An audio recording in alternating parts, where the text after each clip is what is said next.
আসসালামু আলাইকুম।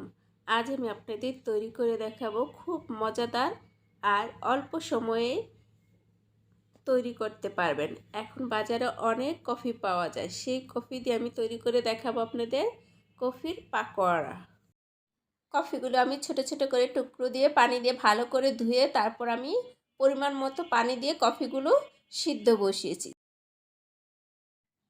একটা মিক্সিং বোলে আমি পেঁয়াজ কুচি করে নিয়েছি। এখানে পেঁয়াজ আছে 1/4 কাপ আর কাঁচামরিচ আছে 4-5টার মতো। এখানে আমি শুকনো মরিচের গুঁড়ো দিব 1 চামচ। ঝালটা আপনাদের স্বাদ অনুযায়ী এখানে কমিয়ে বাড়িয়ে দিতে পারেন। হলুদের গুঁড়ো দিব 1/2 চামচ। টালা জিরে গুঁড়ো দিব 1/4 চামচ। ধনিয়ার গুঁড়ো দিব 1/2 চামচের চেয়ে একটু কম। লবণ দিব 1 চামচ। লবণটা এখানে আপনাদের স্বাদ অনুযায়ী কমিয়ে বাড়িয়ে নিতে পারেন।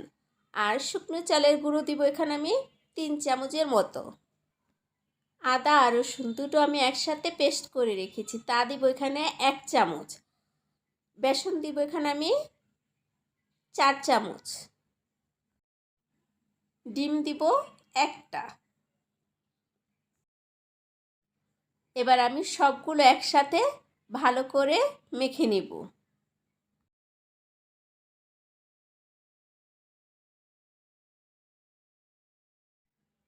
আগে থাকতে আমি যে কফিগুলো সিদ্ধ করে রেখেছি সেই কফিগুলো এখন আমি এখানে হাতের সাহায্যে অল্প ভেঙে ভেঙে দিব।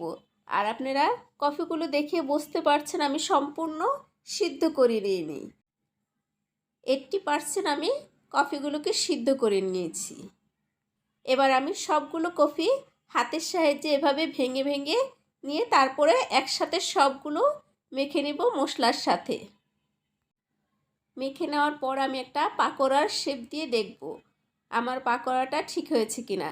যদি আপনাদের এখানে বেসন লাগে তাহলে এই ক্ষেত্রে আপনারা 1 চামচ বেসন অ্যাড করে একটা আঠালো ভাব তৈরি করে নেবেন। চুলায় একটা প্যান বসিয়ে প্যানটাকে আমি গরম করে তারপর এখানে পরিমাণ মতো তেল দিব। তেলটা গরম হওয়ার পরে একটা একটা করে আমি পাকোড়ার শেপ দিয়ে তেলের মধ্যে দিয়ে দিব। আর এই পর্যায়ে আমার চুলার আঁচটা মিডিয়ামে আছে। আর পাকোড়ার শেপগুলো আপনারা চাইলে আরেকটু ছোট অথবা আরেকটু বড় করেও দিতে পারেন।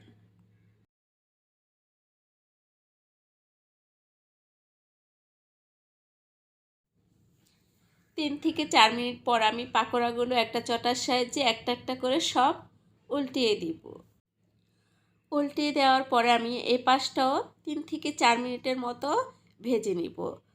আর কালারটা আপনাদের ইচ্ছে মতো করে নিতে পারেন, চাইলে আরেকটু গাঢ় করতে পারেন, আবার হালকা করেও ভেজে নিতে পারেন। তারপর আমি সবগুলো পাকোড়া একটা প্লেটে উঠিয়ে নিব। আর ছোট্ট একটা অনুরোধ, যদি আমার এই সহজ সহজ রেসিপিগুলো আপনাদের কাছে ভালো লাগে তাহলে প্লিজ আমার চ্যানেলটা সাবস্ক্রাইব করতে ভুলবেন না। আর পাশে থাকা বেল আইকনটি ক্লিক করে রাখবেন, যখন আমি নতুন কোনো ভিডিও তৈরি করব সবার আগে আপনারা পেয়ে যাবেন। প্লেটে উঠিয়ে নেওয়ার পর আপনাদের আমি পরিবেশন করে দেখাচ্ছি।